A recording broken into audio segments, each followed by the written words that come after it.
Welcome to the scholars. तो जो आज हमारा टॉपिक है वो चैप्टर नंबर फर्स्ट, हिस्ट्री के चैप्टर नंबर फर्स्ट से फ्रेंच रेवोल्यूशन। फ्रेंच रेवोल्यूशन, जो फ्रेंच रेवोल्यूशन है वो जो बोर्ड के हिसाब से काफ़ी इम्पोर्टेंट टॉपिक है, लेकिन इसकी जो डिटेल्स हैं वो आपको क्लास नाइन्थ में पढ़नी होती है। डिटेल से कोई क्वेश्चन नहीं आएगा, लेकिन जो फ्रेंच रेवोल्यूशन 1789 में होता है उसके जो मतलब उसके बाद जो चेंजेस आ गए थे, यानी कि जो यूरोप में क्या चेंजेस आए थे, किस तरीके से फ्रांस में क्या चेंजेस हो गए थे, वो आपके लिए थोड़े से इंपॉर्टेंट हैं, तो उसको आपको देखना पड़ेगा। तो जैसे कि देखिए, पहले तो ये मैप है हमारे पास, इसमें आपको समझाने की कोशिश करते हैं, आपको जरा समझ देखिए। यहाँ लिखा हुआ है रेवोल्यूशनरी फ्रांस एक्सपेंड 1789, यानी कि 1789 में जो रेवोल्यूशन होता है वो स्टार्ट होता है, और स्टार्ट होने के बाद 1799 तक किस तरीके से क्या क्या चीज़ें इस तरीके से हो जाती हैं, ज़रा देखिए। अगर आप ये लाइन देख पाएंगे, एक मिनट, अगर ये आप लाइन देख पाएंगे, ये वाली जो यहाँ से रेड कलर की लाइन देख रहे हैं आप, ये वाली जो ये एरिया जो है, ये फ्रांस, ये जो एरिया है ये वाला फ्रांस, ये फ्रांस 1789 में यहाँ तक इसकी बाउंड्री हुआ करती थी। लेकिन जब एक्सपेंड हो जाता है, यानी कि 1799 तक चीज़ चली जाती हैं, तो ये जो एरिया आप देख रहे हैं, एक मिनट, ये वाला जो आप एरिया देख रहे हैं यहाँ से यहाँ तक वाला, ये वाला जो एरिया देख रहे हैं, इसमें क्या हो जाता है, ये फ्रांस को कैप्चर कर लेता है, यानी कि अब ये फ्रांस हो जाता है कैप्चर करने के बाद, कब तक, 1799 तक हो जाता है। ठीक है, उसके बाद देखिए ये जो ऑरेंज वाला एरिया देख रहेंगे, यहाँ से अभी ये दिखाई पड़ेगा आपको, यहाँ पे ये जो ऑरेंज वाला एरिया आपको दिखाई पड़ेगा, ये क्या हो जाता है, area annex bye the France, यानी कि ये कैप्चर कर लिया था फ्रांस ने। उसके बाद ये येलो वाला एरिया देखिए, ये वाला, तो फ्रांस ऑक्युपाइड द फ्रांस, मतलब ये area occupied by the France, यानी कि ये वाला एरिया भी क्या कर लिया था, फ्रांस ने कैप्चर कर लिया था। आपको मालूम है नेशनलिज्म वहाँ से चलने लगा था और प्रॉपर तरीके से चीज़ें होने लगी थी। फ्रांस में जो होता था वो यूरोप में वैसे भी होना था, ये कहा ही गया था फ्रांस के बारे में, नेपोलियन आ चुके थे, तो वो चेंजेस काफ़ी ज़्यादा हो गए थे, जिस वजह से क्या किया था, फ्रांस का जो इन्फ्लुएंस था आसपास एरिया में बहुत ज़्यादा बढ़ गया था। जो आसपास का एरिया देखिए, देखिए अगला क्या है, ये जो पिंक वाला एरिया है, state set up by the France, यानी कि ये जो स्टेट आपको यहाँ दिखाई पड़ रहे हैं, ये रोम है, नेपल्स है, ग्योनिया है, बर्न है,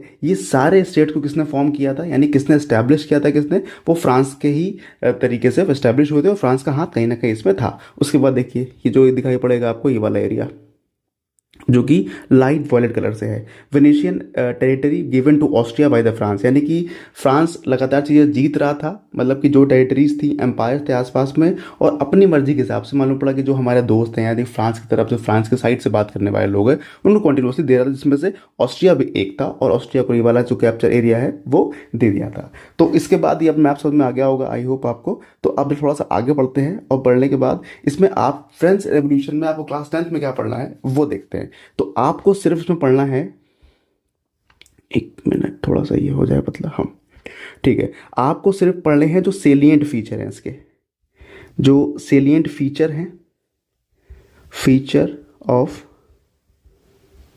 फ्रेंच रेवोल्यूशन, ये आपको पढ़ना रहेगा इधर, क्योंकि जो डिटेल है वो क्लास 9th में है, आपके सिलेबस का नहीं है। तो जो पहला सबसे बड़ा जो चेंज दिखाई पड़ता है इसमें, सबसे पहला चेंज अगर जो दिखाई पड़ता है मुझे, वो पहला चेंज है कि फ्रेंच रेवोल्यूशन के बाद ये क्या हो जाती है, यहाँ से beginning of nationalism, nationalism begin हो जाता है यहाँ पे। दूसरा इंपॉर्टेंट चेंज दिखा पड़ता है, उसके बाद देखिए जो एब्सोल्यूट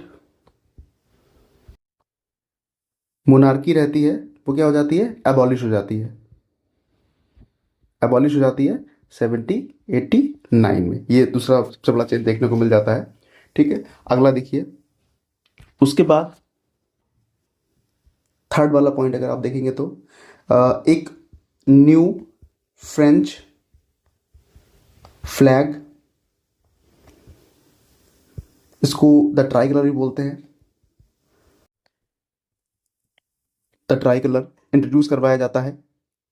एक चीज और इसमें करते हैं, adopted replacing the royal standard, यानी कि जो पहले से मैप एग्जिस्ट कर रहा था, ओ सॉरी मैप कर रहा हूँ मैं, जो फ्लैग एग्जिस्ट कर रहा था उसको हटाने के बाद नया क्या आ जाता है, नया ट्राई कलर आ जाता है, ये नया ट्राई कलर वहाँ पे आ जाता है, इसको बोलते हैं न्यू फ्रेंच फ्लैग। ठीक है, उसके बाद देखिए कुछ और चेंजेस देखने को मिलते हैं जो आए हुए थे। एक मिनट, ये देखिए जो नेक्स्ट चेंज देखने को मिलता है वो ये, जो सोवरेनिटी होती है, सोवरेनिटी का मतलब यानी कि आपके इंटरनल मैटर्स के अंदर जो डिसीजन मेकिंग होती है वो सिर्फ आपकी रहनी चाहिए, यानी कि बाहर किसी पावर से इन्फ्लुएंस नहीं होंगे आप, यानी किसी का तरीके का इन्फ्लुएंस आपके ऊपर नहीं चलेगा आपके इंटरनल मैटर से। तो यानी कि ये जो होती है पहले किसके पास थी, मोनार्की के पास थी, और फिर किसे मिल जाती है ये, फ्रेंच पीपल को मिल जाती है, यानी कि ये यहाँ से ट्रांसफर हो जाती है। फिफ्थ वाला देखते हैं पॉइंट, इसमें एक और चीज आता है, जो इंटरनल कस्टम ड्यूज होते हैं वो कैसे हो जाते हैं, वो हटा दिए जाते हैं, यानी कि एबॉलिश हो जाते हैं। अगला देखिए, एक और चीज़ होती है, इससे पहले जो वेट थे, जो मेजरमेंट थे वो अलग अलग हुआ करते थे, यानी कि थोड़ा सा आप एरिया चेंज करेंगे और तुरंत अलग अलग हो जाएगा। ठीक, तो उसमें होता क्या था, जो यूनिफॉर्म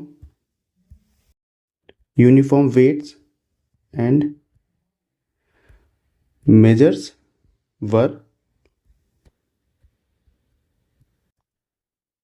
अडॉप्टेड, ये एक मेजर चेंज दिखाई पड़ता है। उसके बाद एक और चीज़ देखते हैं, इसके बाद एक और चेंज, बड़ा चेंज आया था,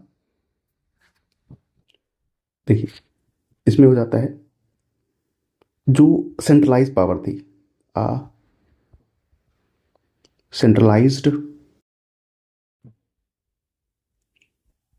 पॉलिटिकल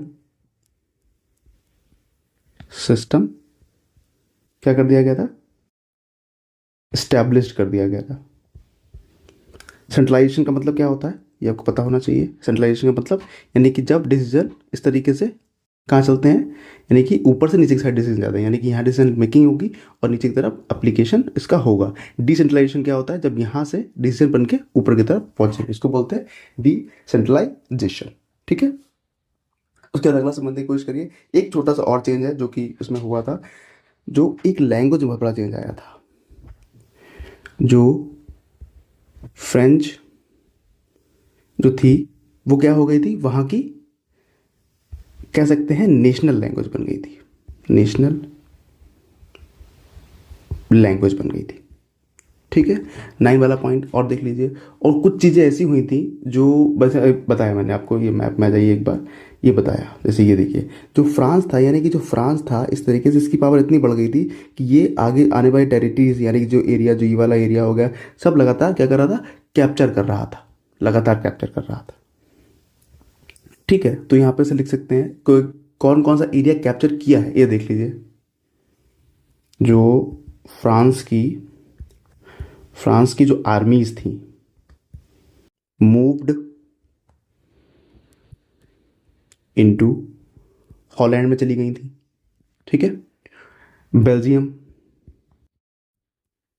बेल्जियम में चली गई थी, स्विट्जरलैंड में भी गई थी, स्विट्जरलैंड में गई थी, और इटली तक में इनका इन्फ्लुएंस हो गया था। कब की बात कर रहे हैं, इन 1790s में, जो कि 1790s, इससे पहले देखिए आपको दिखाया है यहाँ पे, यानी कि ये बताया, ये पूरा बताया ही गया है 1789 से 1799 तक। ठीक है, और देखिए और कुछ देखने वाली चीज़ें हो सकती हैं क्या इसके अंदर। नेक्स्ट है, एक कॉन्सेप्ट होता है, इसको बोलते हैं आइडिया ऑफ ला पात्रे, इसका मतलब होता है फादरहुड। फादरहुड का मतलब यानी कह सकते हैं जो आपके फादर के साइड से लगाव होता है, या जो उनकी प्रॉपर्टीज होती है उसको बोलते हैं। और एक और कॉन्सेप्ट था, उसको बोलते हैं ले